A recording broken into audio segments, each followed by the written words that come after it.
All right, the command prompt is how you access the DOS prompt. DOS really isn't there anymore, but a lot of people call it the DOS prompt still. But it really is a command prompt for Windows. You can run the command prompt by typing command.com, which is the 16-bit version, or cmd.exe, which is the 32-bit version, and that's also the recommended version. So to run the command prompt, you can go to Start, Run, type CMD for command, press enter, and you get this Microsoft Windows XP command prompt. And from here you have your C colon backslash prompt, which tells you what directory you're in. Right now I'm in the C colon documents and settings / David Davis directory. So you might be thinking, well, if I have Windows, I have all these graphical icons and menus I can click on, why would I want to run the command prompt? Well, sometimes there's certain tasks that you just have to do at the command prompt. Now, for most users, they never get into the command prompt at all. They have no idea what to do. But as an A+ technician, it's very important to know what the command prompt is and just know the basics of how to get around it. So let me hit on some of those basics. First off, the command that you should know is help. If you type help, you get a list of all the um, common commands that are built into the command prompt. Now, these aren't all the things that you can do from the command prompt. For example, if I scroll up here and look in the C's, there's no program here called calc, C-A-L-C for calculator. There is C-A-C-L-S for ACLs to control access lists, but there's no calc. If I scroll down here and I type calc, C-A-L-C, that starts the Windows calculator. So that's a graphical program being started from the command prompt. And really, you can start any graphical program from the command prompt. So if I close that out, if I type WinWord or Windows Word, WinWord is not recognized.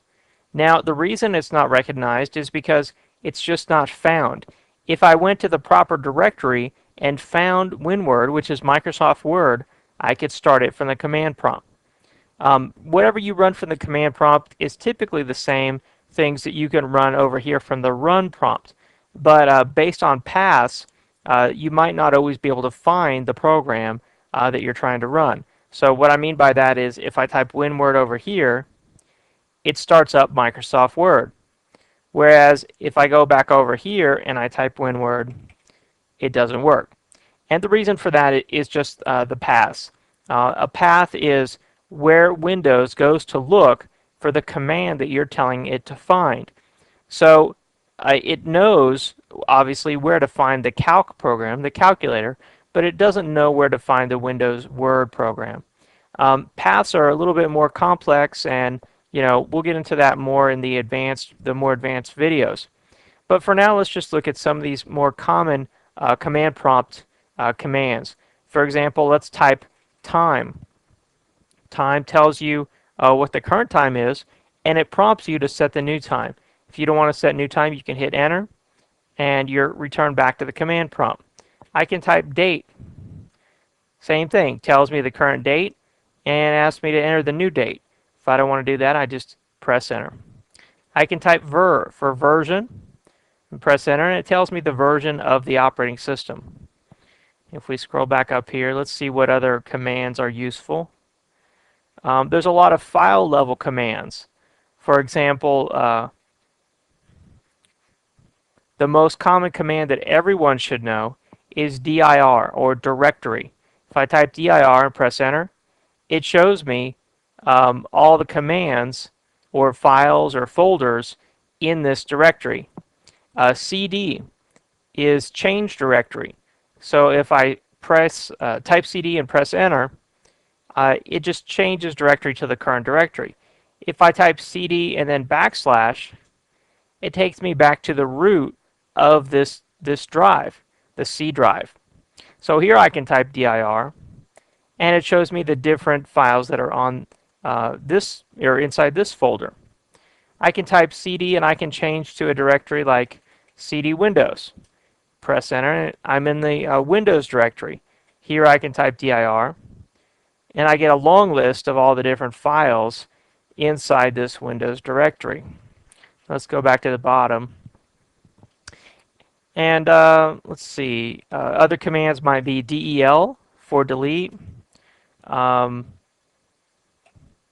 mkdir for make directory, rmdir for remove directory, rename. Let's type help. Let's see, rename right here. That's another command to rename a file. If I go up here, copy. There's copy to copy a file. A lot of different important commands here that you should know. CLS clears the screen. Let me type CLS. There we go. Clears the screen. A lot of great things you can do. Now, each one of these commands has their own options.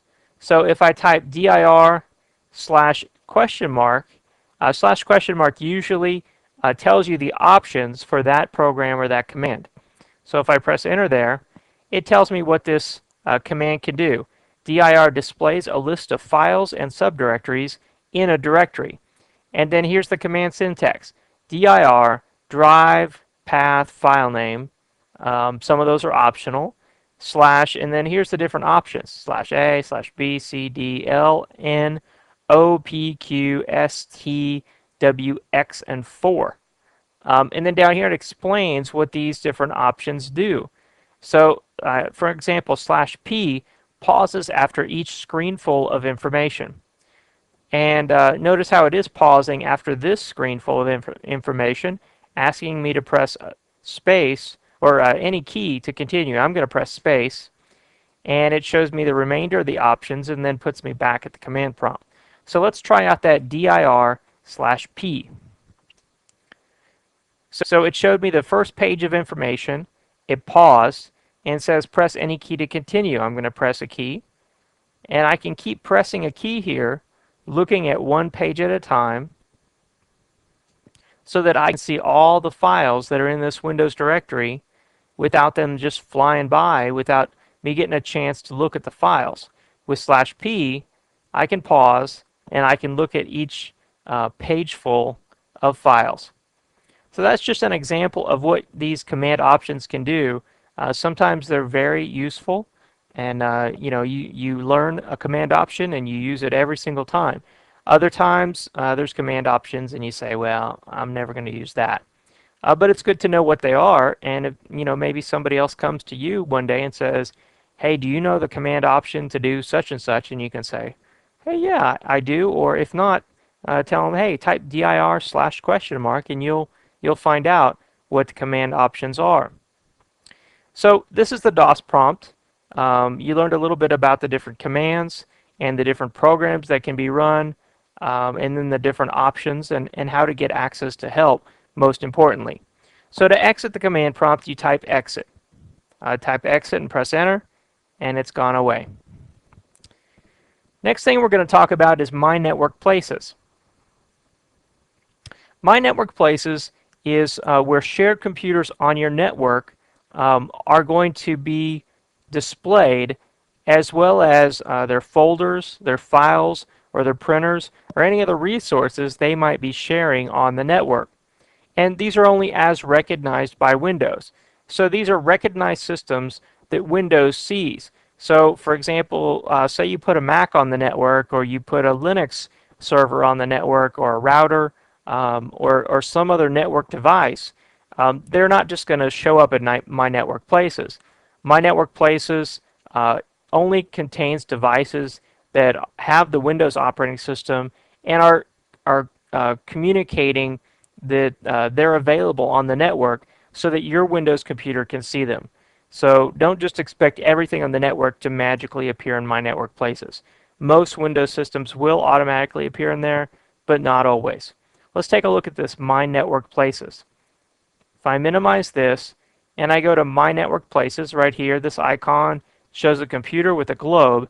I'm going to double click on that, and mine's empty right now. I don't see any other computers in my network places. I can go into View Workgroup Computers, and it searches out on the network to see if there's any other workgroup computers available. And we'll see if we find any or not. It could take a little bit. And it does show me Client 1. Client 1 is actually my computer. So if I go into Client 1, here I'm accessing my own computer through the network. So you can see here that I have my C drive shared. This is my root hard drive.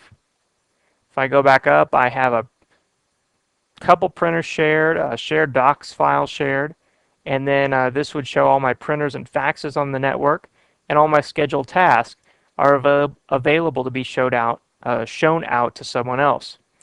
So if you had other computers in your work group, or if this computer was a member of a Windows domain with a server, then you would see all the other computers in the work group or in the domain inside My Network Places. So just an example of what My Network Places is. If I close it, another useful purpose for My Network Places is if you right-click on it and you go into Properties, you can view all your different network adapters. So here's my dial-up adapters, here's my LAN adapters, here's my VPN adapters. I can change my Windows firewall settings. If I go up here to Advanced, I can change my network identification, which really just brings up system properties that we already looked at, and goes to the computer name tab. I can do some other things here, like set my advanced networking settings.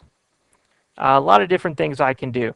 If I double click on my local wireless adapter, which is what I'm using to communicate on my network, if I double click on that, it shows me the status of it, that it's connected. It's been up 10 days. Here's the current speed and the reception. I can go to support and I can see my IP address, default gateway. I can see my DHCP server, DNS server, and so on and so forth. We'll be talking more about this in the networking portion of this video series. All right, next up is the taskbar and the system tray. These show the running programs and certain user-oriented background applications. So the taskbar is this blue bar down here. We already talked about the taskbar. Shows you what current programs are open and running on your computer. Right now I have just this OneNote document is the only thing I have open. That's the only thing open down here in the taskbar. These over here, these are just quick launch, so they're not running. They're just buttons that can start applications very quickly. What we didn't really talk about is the system tray. This area over here, this is called the system tray. And this icon that's flashing, that's my recorder that I'm using to record this video. So right now that's the only icon shown in the system tray, but if I expand this out, I can view my other icons that are hidden on this computer. So that's the system tray. And all of these things here that are icons, they're actually programs that are running on this computer. For example, the Safely Remove Hardware wizard. This is here. It's running on the computer. And if I double click on it, it just immediately comes up and it shows me what hardware is available to be removed. But there's other system tray icons down here. And perhaps these are things you don't want running on your computer because they are taking up system resources. You could go down here and you could close them. For example, one of the things that frequently starts on default Windows installations is the Windows messaging application. That's the instant messenger, Windows Messenger or Microsoft Messenger. That's the instant messenger that comes with Windows. And a lot of times you want to go down there and just close it out or go into preferences and tell it not to start automatically so it's not taking up system resources every time you boot up your computer if you're not going to plan on, or if you're not planning on using it. So that's the taskbar in the system tray. If you right click on the taskbar, you can go into the properties for the taskbar and you can adjust or customize the taskbar. Next up is the recycle bin. All right, the recycle bin is a special folder that was created, and that's where deleted files and folders go when you delete them in Windows. So this recycle bin is typically located on the desktop. I'm going to minimize our slides. And here on the desktop you see the recycle bin. If I double click on the recycle bin, it shows me the items that are contained inside the recycle bin, and right now there are none. But if I go up a level, and you can see the recycle bins on our desktop, that's the address bar location up here. If I go into my computer, and let's find a file to delete. If I delete this floppy.flp file, say I go over here and I click delete this file, it says, are you sure you want to send this file to the recycle bin? I'll say yes, and it appears that the file is gone, it's deleted. But if I go up and I go to the recycle bin, you can see now this file is located in the recycle bin. So it can't be used anymore, but the recycle bin keeps track of it and does allow you to restore the item, to put it back where it was, or essentially undelete the item. The recycle bin knows where it was originally in the C drive. It knows when it was deleted. It knows the size. It knows the type of file and the date it was modified. So I could restore this item and put it back where it was, or I can empty the recycle bin and this item will be gone forever. So let's talk for just a second about emptying the recycle bin. When you empty the recycle bin and a file's gone, sometimes there are third-party applications that can be used to go out there and to recover that file even though it has been deleted and emptied from the recycle bin.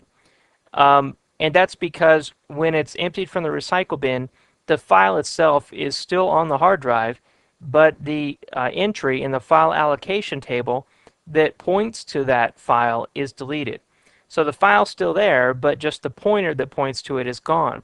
And then what will happen over time is as you add more files, they might overwrite this file that was previously deleted. But if I just delete it and then I instantly go out there and I use a file recovery utility to scan the hard drive, I will find the file and be able to get it back some way. Now, the data might be useful, it might not be useful. A lot of times this type of thing is used by the police or the FBI when they confiscate, a potential criminal's computer to search the hard drive for, incriminating evidence, even if they deleted the file.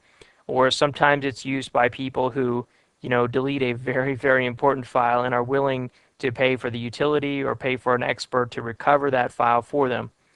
But keep in mind that you have the recycle bin and it's included in Windows, and when you delete something, that's where it's going to be. It'll be in the recycle bin until the recycle bin is emptied. Those items will remain. So I'm going to go ahead and restore that. Put that back where it is. Let's go double check. Make sure it really showed up. And there it is right there. Floppy.flp has been restored back to my C drive. Alright, so we talked about the recycle bin. Next, let's talk about user profiles. A user profile is where the user-specific settings are stored. So for example, the profile is all my specific desktop colors, my background, my sounds, my sound theme, my display theme, how fast my mouse goes, my particular documents and files and folders. All those things are contained inside my user profile. And by default, these user profiles, let me show you where they're stored. If you go into My Computer, go to the C drive, and go into Documents and Settings. This Documents and Settings directory is where the user profiles are stored. So for example, here's my user profile, David Davis. If I go inside here, all these folders and files located inside that directory go together. When put together, this is my user profile. All these things in here, these are my user profile, or they're part of my user profile, I should say. Now the My Documents directory right here that contains all my documents, that's inside my user profile, but that's just part of it. Other important things in here might be local settings. If I go in local settings, there's temporary data, there's history for Internet Explorer. Let's see what else is in here. Windows might put some temporary files in the Windows directory. There's cookies from Internet Explorer. There's my recent documents if I go in here. These are the recent documents that I have opened up. If I go to Start and Documents, this list right here is retrieved from this list right here that's inside this recent documents folder. Now notice all the icons here that are kind of grayed out. Those are hidden folders. Those are system hidden folders. And because I went up to Tools and Folder Options and told it to display all hidden files and folders, that's the only reason I can see these. So if you go into your documents or your profile directory, you don't see, say, the recent folder. That's because you don't have display hidden files enabled. So if I go up, there's also profiles for administrator. Administrator has his or her own profile, and then the all users profile. The all users profile is combined with my profile when I log on to make a complete profile. For example, if I go into David Davis and I go into the start menu, this start menu right here is what controls the start menu down here.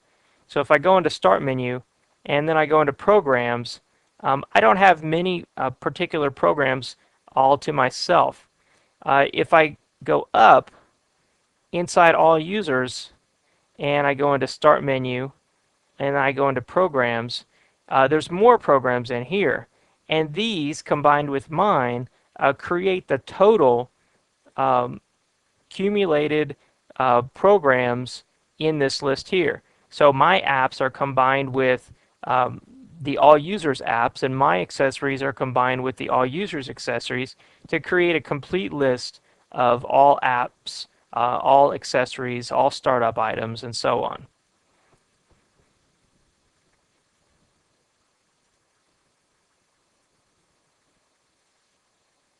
All right, so that's a profile. That's the user-specific settings. So now let's move on to our next slide. Now let's talk about disks. In specific, we're going to talk about partitions. Types of partitions are primary partitions, extended partitions, and logical partitions. Partitions are formatted with a file system. For example, NTFS is the common file system used with Windows XP. And to look at partitions and how drives are formatted, you should go to the Disk Manager. To access Disk Manager, you go to Start, you can go to Settings, Control Panel, and then Administrative Tools, and Computer Manager will take you to the Disk Manager. There's a couple different ways to get in here, but I'm going to type on Disk Management, and we'll maximize this window. And then let's take a look and see what we have here. So here I have my C drive. It says the layout is a partition. It's a basic partition. It has been formatted with the NTFS file system. Its status is healthy, and it's a system partition. So this is where the computer boots from. It has 74.52 gigabytes and 19 gigs free. It has no software fault tolerance. Windows does support software fault tolerance, meaning I could put this same partition on another partition down here, and if one goes out, the other one keeps going, and the system never goes down. So here, if I do properties on my C drive, you can go in here and you can see the percent of free space and used space in the pie chart. I can go in here to Tools, and I can perform things like error checking, defragmentation, and backups. I can go down here and I can choose to format a partition. It says this is an active partition. Are you sure you want to format it? I'm going to say no. I don't want to lose all my data. Just an example. I can choose to delete a partition, and if I had the option here, if I had free disk space, I could choose to add a new partition.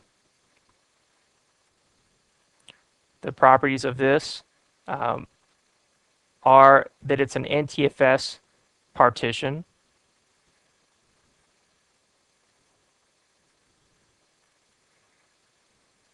Notice the blue down here tells you that this is a primary partition as well.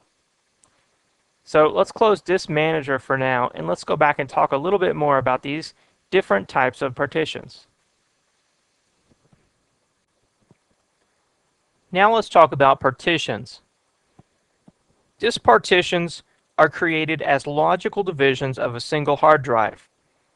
In other words, the partitions make a hard drive seem like multiple hard drives to different operating systems. So I could take a single hard drive and create two partitions on that hard drive and install Windows on one partition and say Linux on another partition. Now typically what most of us do is we take our single hard drive, we create a single partition across the entire hard drive, and we install, say, Windows XP on that partition. So that's typically how partitions are used. But it's important to know that you can have multiple partitions on a single hard drive. You can do dual booting, and you can create those partitions with different types of formats. So those are some important facts about partitions. There's some different types of partitions. First off, there's primary partitions. Primary partitions are what the operating system boots off of. And typically a hard drive can contain as many as 4 partitions. However, there's only a single active primary partition. And then there are extended partitions. Extended partitions are secondary to the primary partition, and typically a hard drive can contain only a single extended partition. Now that extended partition is broken up into multiple logical partitions, and each of these logical drives or logical partitions are formatted, and then each one of those logical drives to the operating system is its own hard drive and its own drive letter. So extended partitions are very useful if you need more than 4 partitions on a single drive. The number of logical drives is not limited, but under Windows, of course, you have an effective limit because you can only have so many different drive letters. All right, now let's move on and let's talk about formatting your hard drive with a file system. So let's move to the next slide and talk about formatting these partitions, or if you only have a single partition on your hard drive, you're formatting the whole drive with a file system. So first off, what is a file system? A file system is a partition that's been taken and formatted with a certain type of file system. And that file system is used to take the folders and files that are in the file system and organize them in such a way so that there's an index, and the large files and folders can be broken up into multiple chunks or pieces inside that disk. And then those pieces, they can all be intermingled as the data is removed and as it grows and is changed. And the table, the master file table, or the file allocation table, is used to allocate the blocks across the disk and sort of serve as an index to know where all the different pieces are and be able to quickly find those files and folders on that hard drive.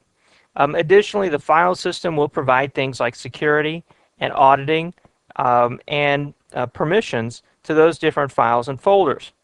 So it's important to know what kind of file system you have, to know what kind of security you have, what kind of options and auditing, let's say, you have for a particular disk drive. There's a couple different file systems I want to talk about specifically. The first one is FAT32. FAT32 is supported by Windows XP, as well as a number of the other Windows operating systems. It was first introduced with Windows 95 Release 2, and previously the primary file system for Windows was called FAT, or FAT16. But FAT32 offered a number of improvements, more volume and cluster sizes so that you could get more data, or you could create larger partitions on a disk drive. Now with FAT32 you can support up to 2 terabytes on a single disk drive in theory, but the largest partition size is 32 gigabytes. So you can support drives up to 2 terabytes, but the partitions are limited to 32 gigabytes. Now, one limitation of FAT32 is that there's no native file level security. So When it comes down to the single individual file, you can't set security or permissions on an individual file. It's more on the share level or the folder level. It does not support compression or encryption like NTFS does. Now, primarily today, most Windows computers use NTFS, and that's the next file system I want to talk about. NTFS today, the version number is NTFS 5. Even Windows 2000 today uses NTFS 5. So does XP, so does Vista, so does Windows 2003 Server. Even Windows NT 4 using Service Pack 4 later can read NTFS 5 file systems. Now, some of the features of NTFS 5 are file and folder level permissions, encryption, compression, and you can set disk quotas. There's also other features like indexing and mounted drives and hard links.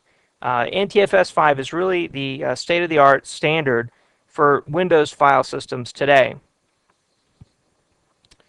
Now, NTFS also supports transaction logging and recovery, so that if updates are being made to a hard drive and say that the operating system crashes, when the computer reboots, the NTFS file system won't be corrupted.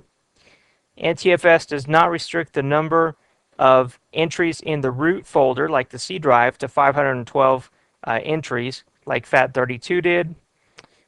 With Windows 2000 and Windows XP, you can format partitions up to 2 terabytes in size using NTFS, and it supports native encryption called EFS, or encrypted file system, to support or to prevent unauthorized access to files.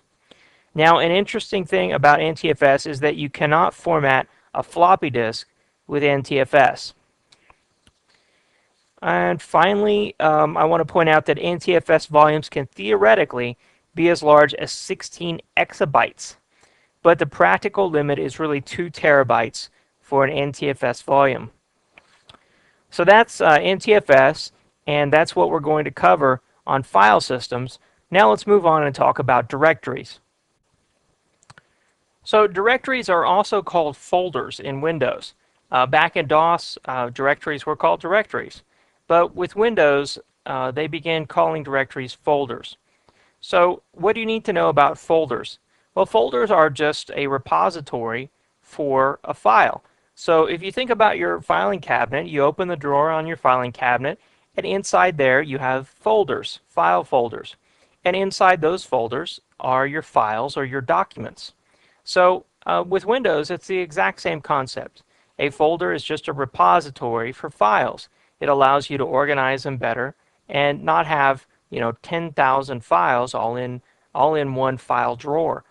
So if your file cabinet didn't have any folders and it was just full of papers, it would be very difficult to find a single paper that you might be looking for. Whereas by you putting them in file folders, those folders have tabs, they have names, and you can very quickly go through there, find the folder you're looking for, and then find the file inside. So Windows has the exact same concept. So now let's learn a little bit about how to create folders, how to navigate through folders, how to move, copy, or rename folders. So I'm going to minimize this, and I'm going to go to my computer. I'm going to go to the C drive, and on this C drive, I'm going to right-click here, and I'm going to go to New, and then Folder. And you notice it looks just like a file folder in a file cabinet. It's got the little tab on the top. It's kind of tan, like a manila folder. So I'm going to click New Folder, and by default it names it New Folder, in fact. But I can give it any name I want. So I'm just going to call it My Folder. So there's My Folder, and notice it has the same icon here. Over here it says that it's a file folder. If I double click on that, I go in here. By default, it's an empty folder. There's nothing inside it. There's no files. Notice up on the top here it says address is C:\my folder. Same thing up here on the address bar. And those are settings that I've set inside my folder options. So inside the folder here, I can right click, I can go to New, and I can say create a new text document. And I'm just going to click here, and I'll create an empty text document. So if I go up, right here, it puts them in alphabetical order. So here's my folder. It says it's a file folder, has the date it was created on. I can right click on it. I can go to properties, and here it tells me inside there's one file, there's 0 folders inside, and there's 0 bytes contained inside the folder. Here I can set permissions on sharing this folder across the network, or I can set security on this folder so that only certain people could access it. I can also, for example, change the picture on the folder to some other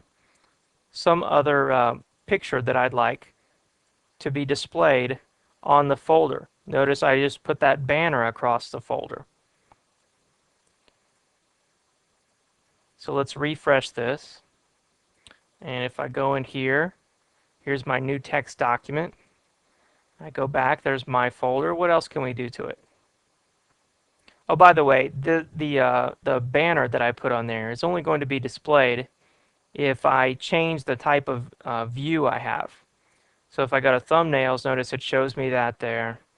If I go to icons, it doesn't show it. If I go to tiles, it doesn't show it. List doesn't show it either. So it's really only the thumbnails that are going to show the customization I did to the folder. Let's go into properties here. Let's see what else we can customize. I can change the icon for folders, or for this folder. Let's see. Let's pick that icon. So inside thumbnails, it still shows the picture that I set on there. But if I go to details, notice how I did change the icon there from my folder. Let's go to properties. And we can restore to default. And here we can restore to default. That'll go away in just a second.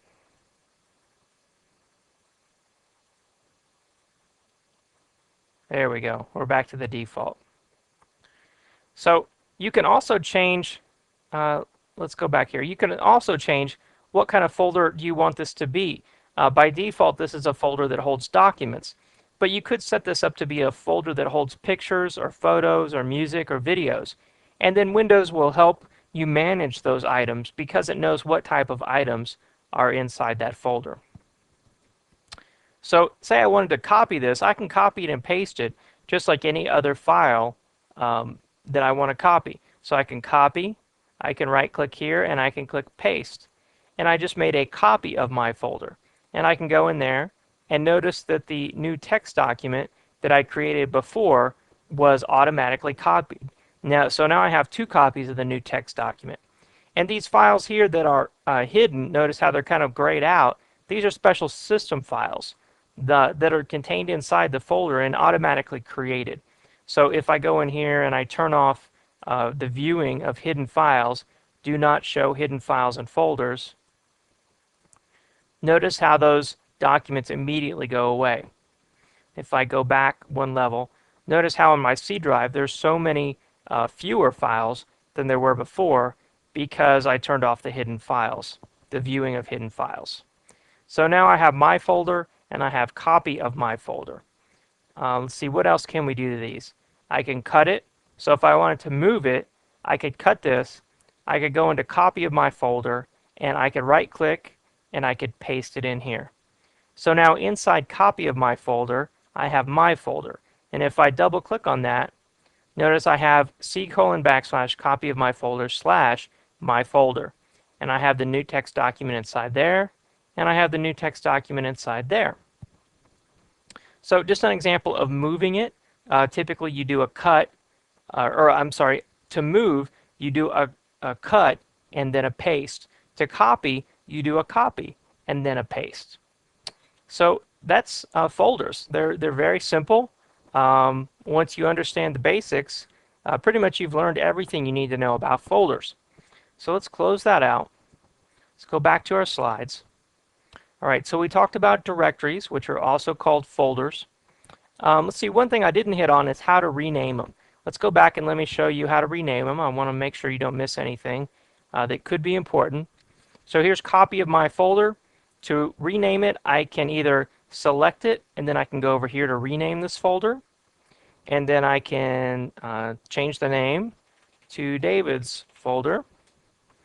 I can also right click on it, just an alternate way to do it, and go to rename and call it my folder. I can also click on it and then do a delayed click and click again. So let me try that one more time. So I click and then click again with a delayed click and rename it back to David's folder. So that's how you rename. And then to delete, of course, you just delete it like any other file. Over here, instead of cutting and pasting or copying and pasting, you can actually do moves. So if we did this move, it'll ask me where I want to move it. I could move it to my desktop and click move. Notice how it's gone from there. If I close this out, here it is now on my desktop, David's folder. And then say I want to delete it. I can right click and I can go to delete, or I can simply drag it over and drop it into the recycle bin. Notice how now there's a document in the recycle bin. If I right click on it, I can say empty recycle bin. It says, are you sure you want to delete David's folder? I'll say yes. And David's folder is gone. All right, so that's directories or folders. Now let's talk about files. All right, so what do you need to know about files? How do you create them? What are file extensions, attributes, permissions? How do you move, copy, or rename files? So let's minimize this. And right here on our desktop, I'm just going to create a file. So if I right click, I go to new, and I'm just going to create a new text document. And then I'll just click over here and just leave it with that name. So this is a file. It's just a regular file. There's special kinds of files. Notice over here, I have shortcuts. You can tell a shortcut by that little arrow right there. So those are shortcuts. This is a shortcut to a program. This is a shortcut to a folder. And then this is a regular file. And the icon that's on here is controlled by the extension. So in the case of this file, it has a .txt or a text extension. And that's how it knows that this is going to have an icon that looks like a text, a notepad. It also knows that when I double click this, it launches the notepad application. And that's because it has a .txt extension. So if I right click on this file, I can do a few different things with it. I can open it, print it, edit it. I have convert to Adobe here because I've installed a special application called Adobe Acrobat. Normally, by default, you would not have that. I can choose to open with different applications, a variety of applications I have on my computer. I can choose to send it to different places. I can choose to cut it. Say I wanted to move it. Just like we moved the file, we cut it, and then we pasted it. I could choose to copy it. So I could copy it and then paste it. I could choose to create a shortcut to this file. Let's click on that. And here I just created a shortcut to my new text document. You can see that with the little arrow that's right there. So if I double click this, it opens the new text document. So now I could take this shortcut and I could cut it and go over here and go to my computer, to the C drive, and paste it in here. Now there I have a shortcut to the new text document. Notice it says it's a shortcut, and if I double click on it, it opens the original document that's over on the desktop.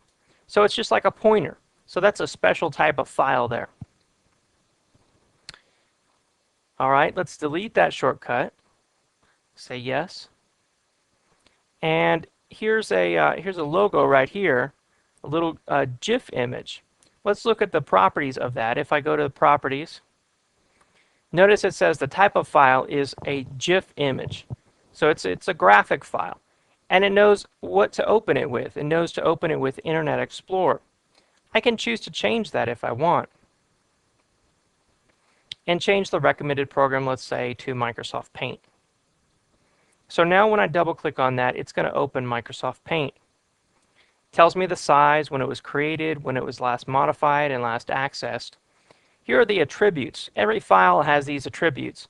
You can set this file to be read-only, and once that's turned on, if someone else opens it, or if you open it, it can't be changed. But that doesn't keep someone from just going in and removing the read-only and then changing it. So it's not a permission, it's just an attribute. You can set it to be hidden, and of course if you go into folder options, you can say that you want to view hidden files, and anyone can view a hidden file. So it's not there for security as much as it is just as an attribute, just to hide it. Maybe you don't want to see it.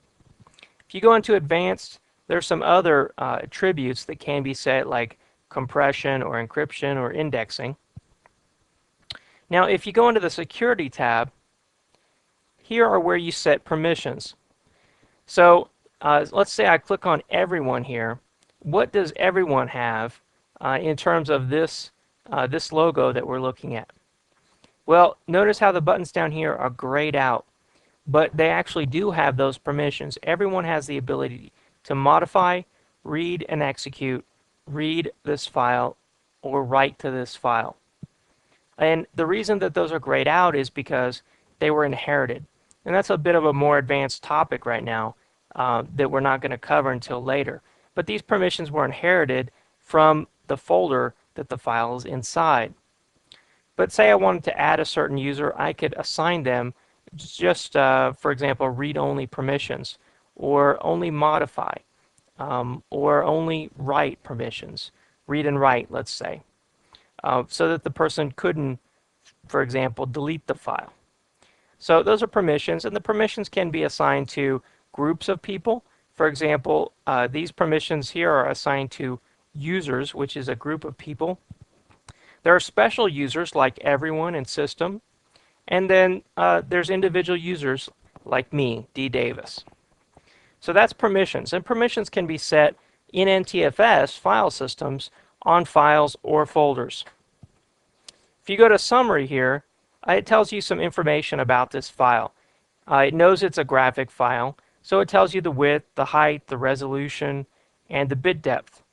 But if I go to some other document, like here's a text document, and I go to properties and I go to summary, it tells me different information like the title, the subject, category, author. So different types of file have different characteristics. All right, so we talked about attributes, permissions, how to move, copy, or rename. I want to make sure we touch on a little bit more on file extensions. So if I minimize this, let's go into Tools and Folder Options, and there's a special tab right here called File Types. And I want to make sure you understand, like we were talking about text files and how the .txt extension is there, and it knows to use that to open up Notepad when you double click on the document, and also to show the icon as a little notepad. Well, if we scroll down here in this File Types extension inside Folder Options, I want to show you the TXT extension. Oh, right here. So see the little notepad and the TXT extension, and it says the file type is a text document. So basically the name of the file has to end in a period and then the letters TXT. By having that extension on there, Windows recognizes that file as a certain type of file and knows what to do with it. In Windows, file extensions are very important. Any file that ends in .jpg or JPEG or GIF, GIF, or BMP, those are all graphics files, and they'll be opened with, for example, either Internet Explorer or Microsoft Paint. If you have a text file, it's open with Notepad. If you have a doc file, it's open with Microsoft Word. If you have a .xls file, it's open with Microsoft Excel. All these file extensions, they're called, at the end of the file names are used extensively to know what application to open, to filter the files sometimes for security, to know what icon to display on the file. They're used for a variety of different things. And if you scroll through this list of registered file types, you'll find out there's hundreds of different file extensions. So if you wanted to change the file extension here to open something other than Notepad, you could do it. You could create new file extensions. You could remove file extensions. It's a more advanced topic than what this video covers, but I just want you to understand that at the end of file names, there are these extensions. They're usually 3 characters, like txt, and they have special meanings. They have special importance to the Windows operating system. All right, back on our slides. We just finished talking about files. Now let's move on to our next slide. And in this slide, I want to talk about how do I use the windows of Windows. Well, if you've used Windows even a little bit, you've probably done a few of these things before, but you might not have done all these things. And I'd be willing to bet that even some folks who have used Windows for a while will learn something out of this slide and what I'm about to teach you. First off, for any Microsoft Windows normal application, on the top right-hand corner up here, you'll have these 3 boxes. So the first one is called Minimize, and it looks like a little underline, that little dash. When I click on that, the application is minimized, which means it's brought out of the primary window and sent down to the taskbar. Now if I click on it in here in the taskbar, it's restored, which just means it's put back to how it was before.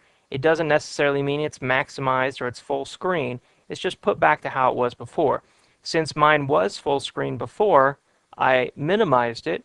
Now it's restored back to full screen. The second box here is restore down.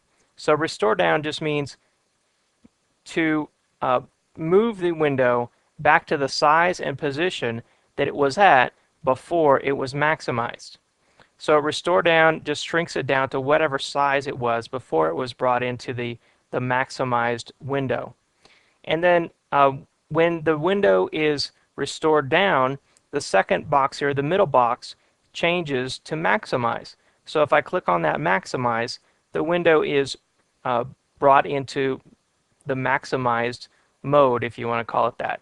It's brought into full screen, and I caution you by saying I caution myself from saying full screen, because full screen means exactly that, the whole screen, meaning you can't even see the start button.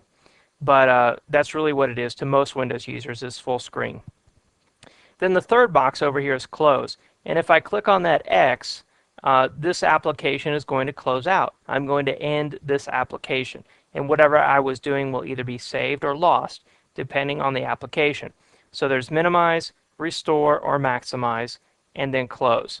So if someone says to minimize the application, you should know that's what they want you to do. If someone says restore the application, you should know how to get it back.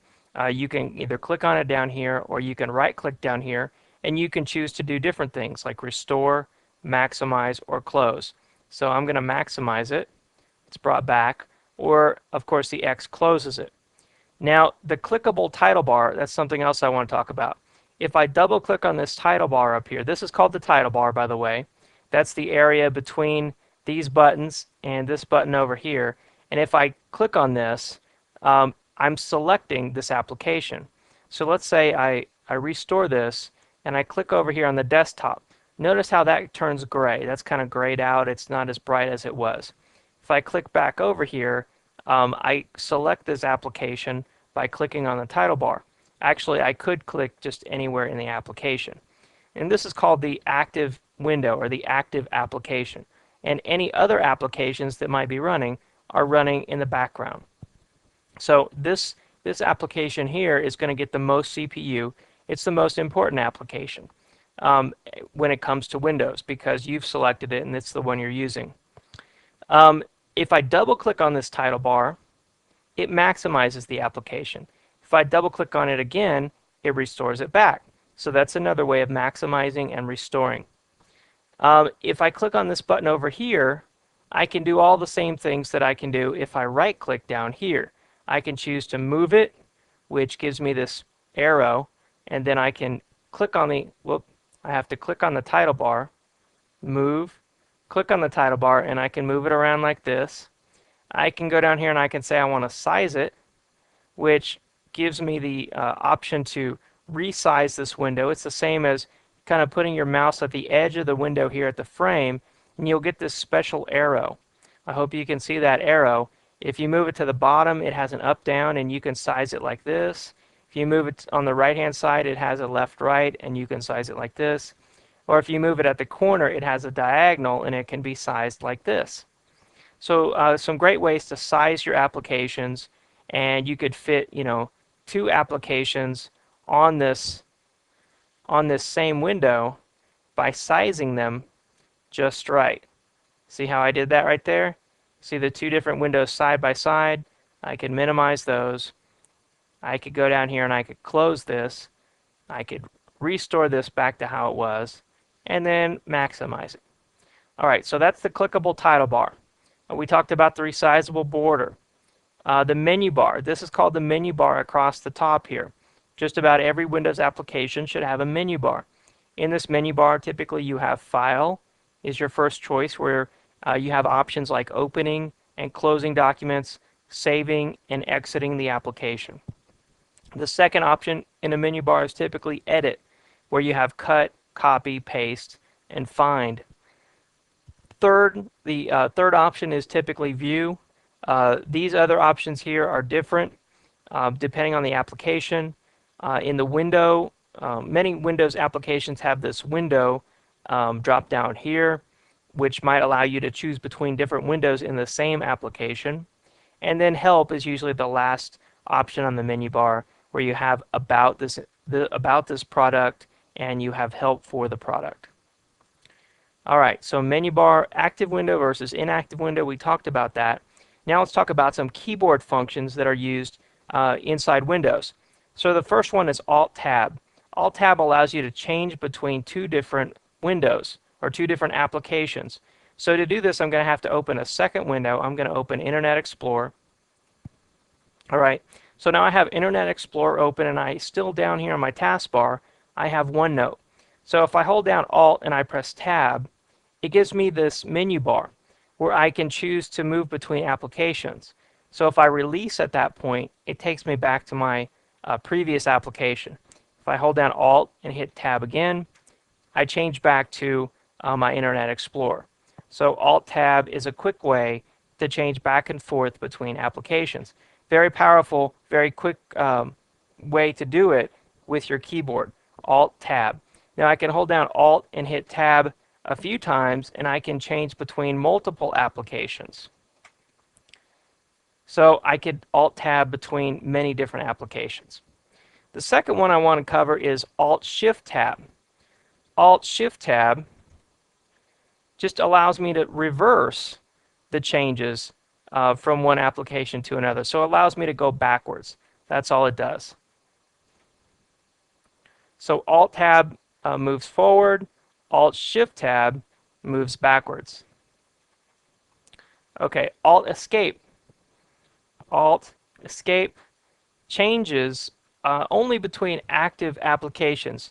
If you have applications that are minimized and they aren't brought up or restored up here, you're not going to change between them.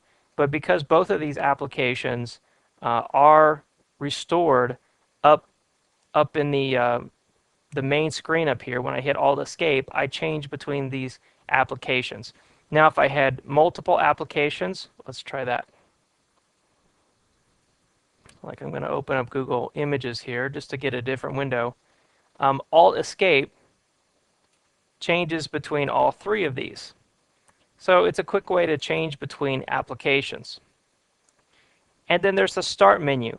Down here, of course, we have the Start menu, but most keyboards today have a button, and if you press that button, it looks like a little Microsoft Windows logo. You press that button, it brings up the Start menu.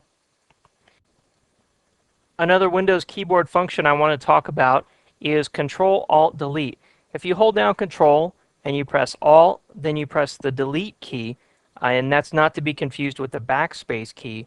The Delete key is just above the up arrow and to the left. So Control-Alt-Delete, what this does is it sends an interrupt to your computer, and whatever's going on your computer, the screen will be cleared and a Windows security box will pop up. Now, I can't demonstrate this to you on this computer because the recording software will be interrupted if I actually do it. But what will happen is you'll get an option to log off the computer, shut down, bring up Windows Task Manager, or change your password. I can show you Windows Task Manager. If you right click down here in the task bar, and you'll get this option for Task Manager. If you click on Task Manager, this is a very powerful utility to show you what processes are running, end processes, show you what applications are running, check out the performance of your CPU, your RAM, or your networking.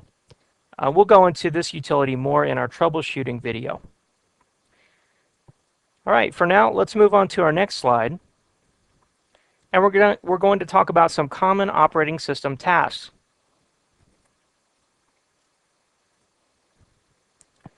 All right, first off, let's talk about configuring the taskbar. And we touched on this already. To configure the taskbar, you right-click down here on the taskbar, and you go into Properties. Here's where you can lock the taskbar, choose to show the clock, hide inactive icons, or change the Start menu. The second one is Quick Launch.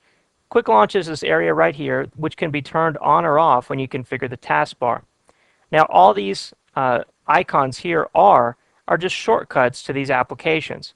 So let's say that I wanted to add a shortcut to my application. So I'm going to minimize my notes here. And earlier we created this text document.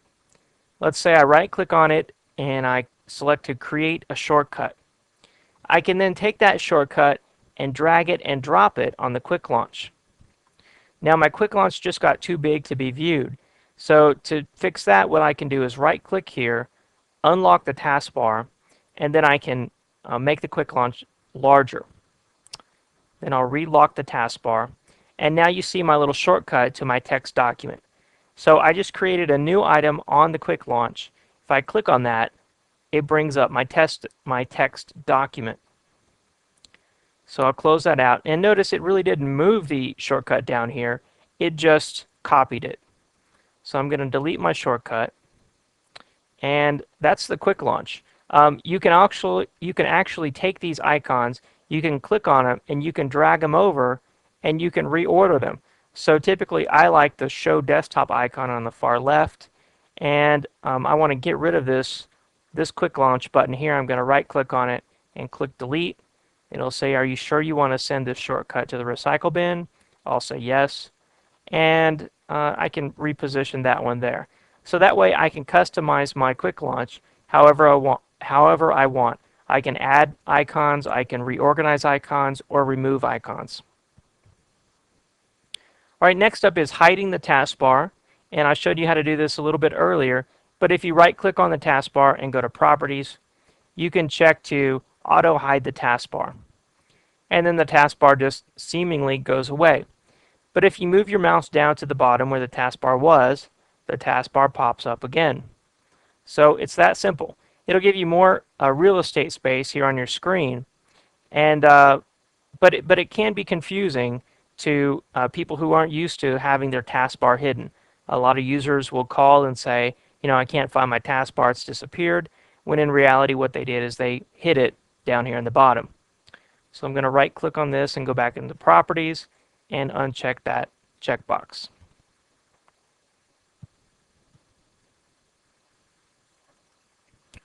All right, next on the list is changing the background, the screensaver, and the theme. To do that, I'm going to show the desktop, and to change anything having to do with the desktop, the screensaver, or the theme, you just right-click on the desktop, go into Properties. Now with themes, you can do a drop-down here, and you can select from different themes. For example, right now I have this modified theme because I changed the background from the default. But I can also go to Windows XP theme, which changes back to the defaults. I can go to the Windows Classic theme, which looks like an old Windows 3.1 interface. And I can go browse more themes either online or on my hard drive. Now a theme is a background plus a set of sounds, icons, and other elements grouped together under the name of a theme.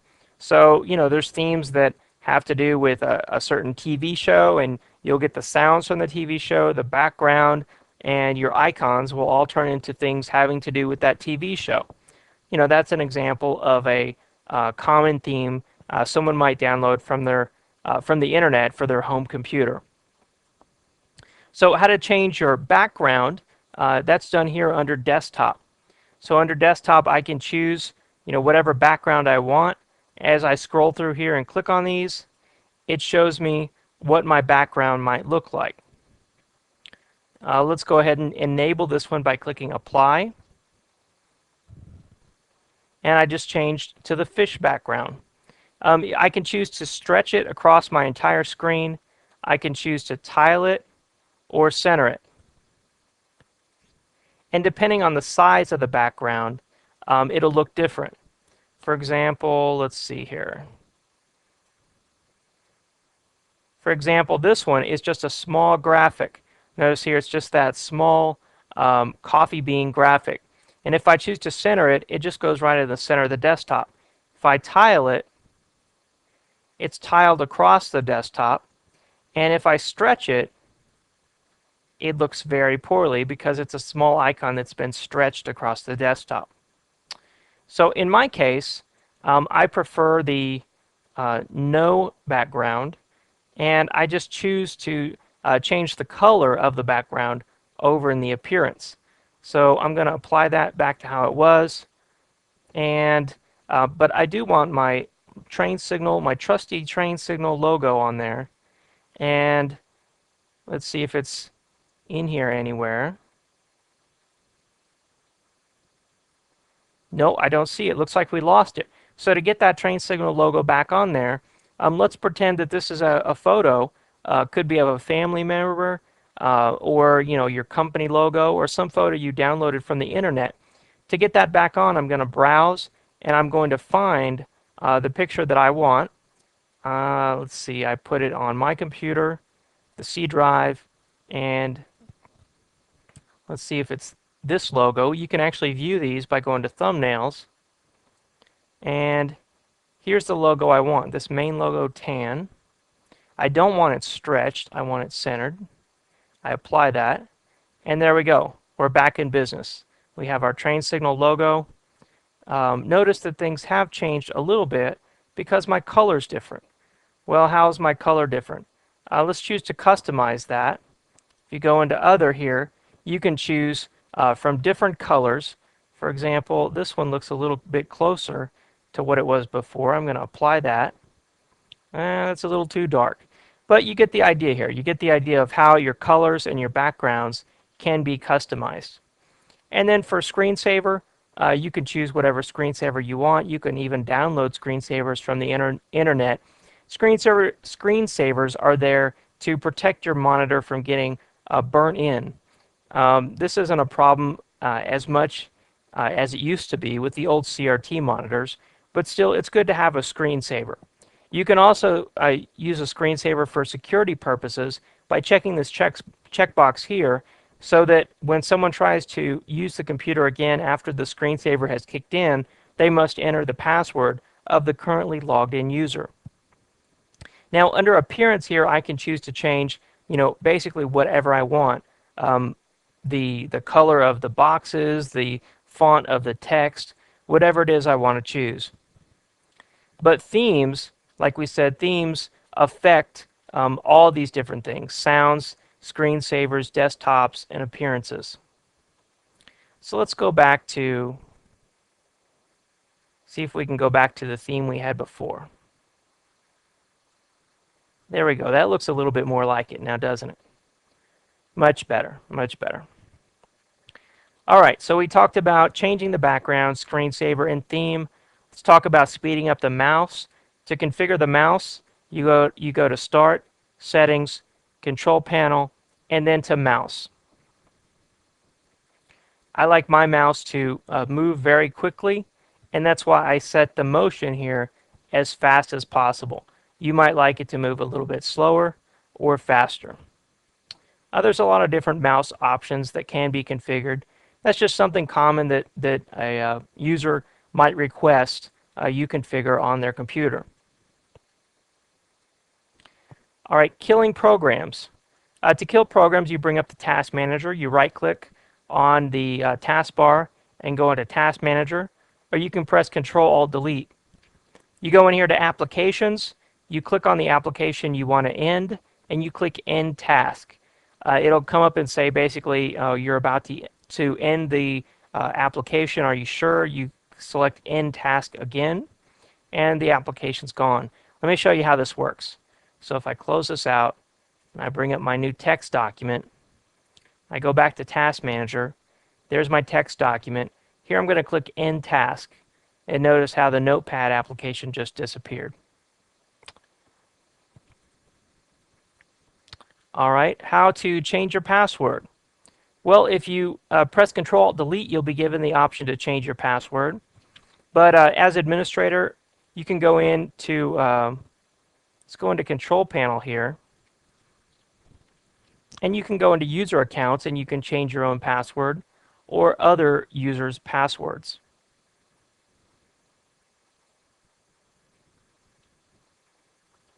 This is the simplified, user account view. If I click on myself, I can click here to change my password. And this is a different view of this than what you would get in a computer management application.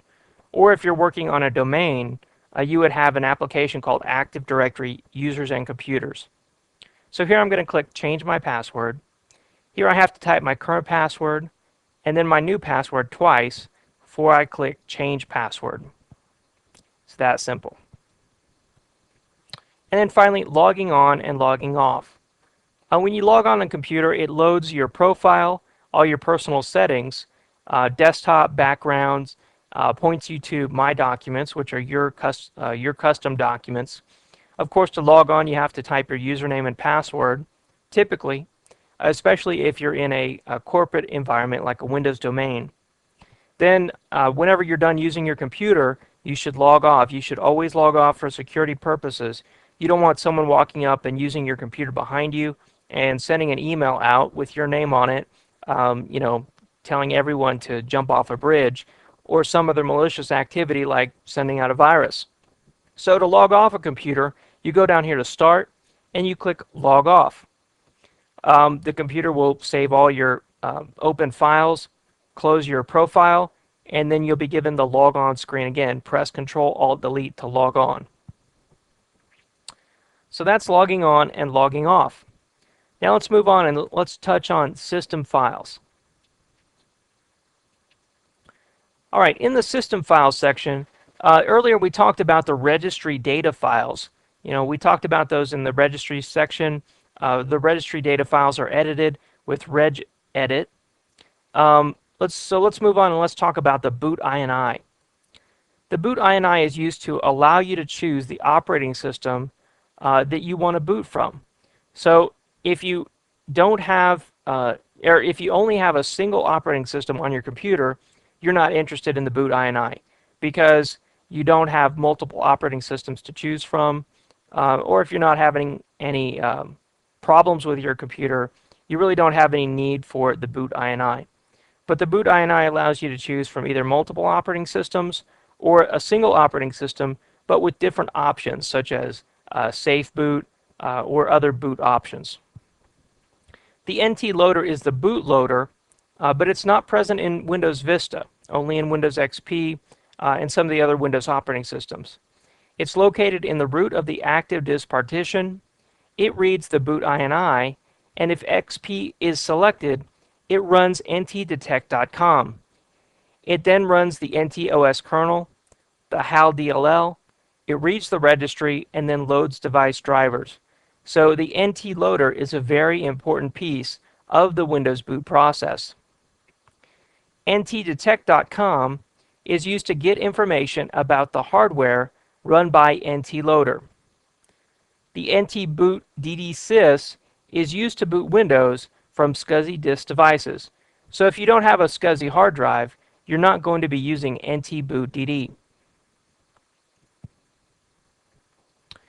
All right, if you're interested in further operating system training, you can go to trainsignal.com, and there's some excellent videos that cover Windows XP, Linux, and Windows 2003 Server. These videos go into great depth, many hours of video with hands-on labs, and I highly recommend them. For the purposes of the A+ certification, we just finished covering the essentials of the Windows operating system. We'll also be covering installing and troubleshooting the Windows operating system.